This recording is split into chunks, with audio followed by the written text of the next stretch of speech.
Sutra, des méthodes pour mettre fin à l'irritation et à la colère. Voici ce que j'ai entendu un jour lorsque le Bouddha demeurait encore au monastère d'Anathapindika dans le parc de Jeta, non loin de Shravasti.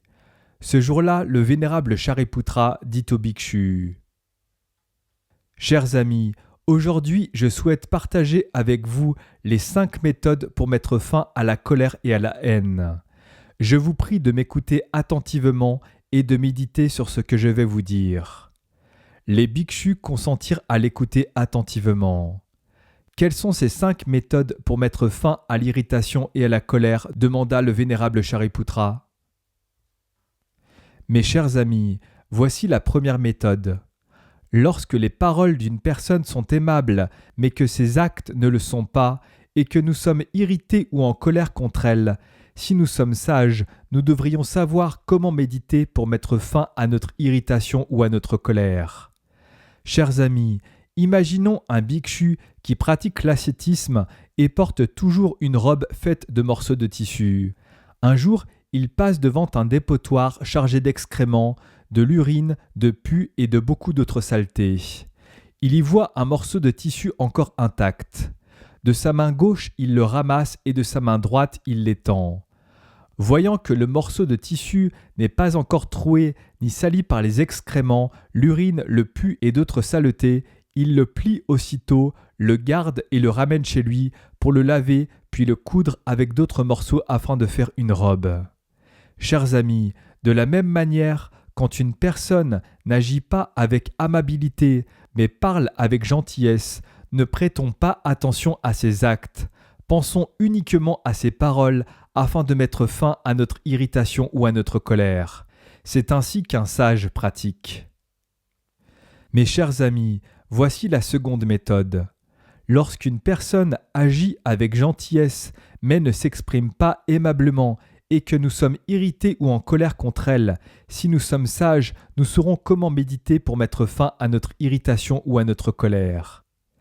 Mes chers frères, disons que non loin du village se trouve un lac profond, mais sa surface est couverte d'algues et d'herbes. À ce moment-là, une personne torturée par la faim, la soif et la chaleur s'approche du lac. Elle se déshabille, pose ses vêtements au bord du lac, plonge dans l'eau, écarte les algues et les herbes de ses 2 bras, se désaltère et savoure la baignade à son gré. Chers amis, il en est ainsi lorsque quelqu'un ne parle pas avec amabilité mais agit avec gentillesse. Ne prêtons pas attention à ses paroles, mais soyons attentifs uniquement à ses actes gentils, afin de mettre fin à notre irritation et à notre colère. C'est ainsi qu'un sage pratique. Mes chers amis, voici la 3e méthode.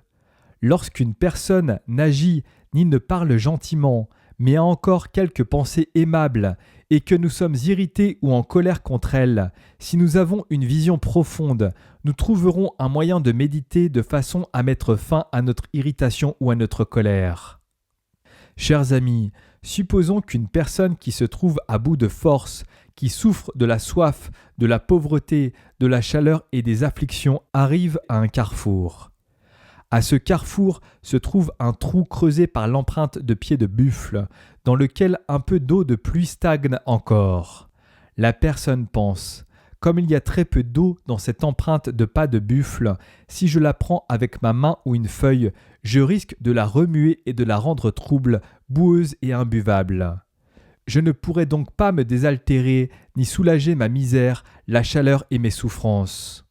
Je vais donc m'agenouiller, poser mes bras et mes genoux par terre et ma bouche dans le trou pour boire l'eau directement. Immédiatement, cette personne se met à plat ventre, bras et genoux complètement sur le sol et boit en posant sa bouche à même le trou creusé par l'empreinte. Mes chers frères, de la même manière, quand une personne n'agit ni ne parle gentiment, mais a encore un tant soit peu d'amabilité dans ses pensées, soyons indulgents envers ses actes ou ses paroles et soyons attentifs seulement à ses rares pensées aimables, afin de mettre fin à notre irritation ou à notre colère. C'est ainsi qu'un sage pratique. Mes chers amis, voici la 4e méthode. Si une personne n'agit ni ne parle gentiment et que dans son cœur il ne reste plus rien que l'on puisse qualifier d'aimable. Si nous sommes irrités ou en colère et que nous sommes sages, nous trouverons un moyen de méditer de façon à pouvoir mettre fin à notre irritation ou à notre colère. Chers amis, prenons l'exemple d'une personne qui fait un long voyage et tombe malade à mi-chemin. Le dernier village qu'elle a quitté est déjà loin et la distance qui la sépare du prochain est encore longue. Souffrante, épuisée et seule, elle tombe dans le désespoir, sachant qu'elle mourra en chemin. À ce moment-là, une personne apparaît, la trouve dans cet état et lui porte secours immédiatement. Elle la soutient de ses bras, l'emmène au prochain village, prend soin d'elle, la soigne et lui fournit tous les aliments et les médicaments nécessaires. Grâce à cet amour et à ces bons soins, la personne est sauvée. De la même manière, chers amis, quand nous voyons quelqu'un qui n'agit ni ne parle gentiment et qui n'a dans le cœur plus rien qui s'apparente à l'amabilité, pensons comme ceci. Une personne dont les actes, les paroles et les pensées ne sont pas aimables est une personne qui éprouve une grande souffrance. Elle se dirige certainement vers une voie périlleuse. Elle n'aura aucune chance de se transformer et de s'orienter vers le chemin menant au bonheur si elle ne rencontre pas d'amis sages. En pensant ainsi, nous pouvons ouvrir notre cœur à la compassion, mettre fin à notre irritation ou à notre colère et aider cette personne. C'est ainsi qu'un sage pratique. Mes chers amis, voici la 5e méthode. Si quelqu'un agit et parle gentiment, qu'il est également aimable dans ses pensées et que, malgré cela, nous sommes irrités, en colère ou jaloux de lui, si nous sommes sages, nous trouverons un moyen de méditer de façon à pouvoir mettre fin à notre irritation ou colère. Chers amis, supposons que, non loin d'un village, se trouve un très beau lac.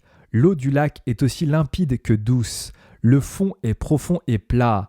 La rive est régulière et couverte d'herbes vertes. Le pourtour baigne dans l'ombre des arbres luxuriants.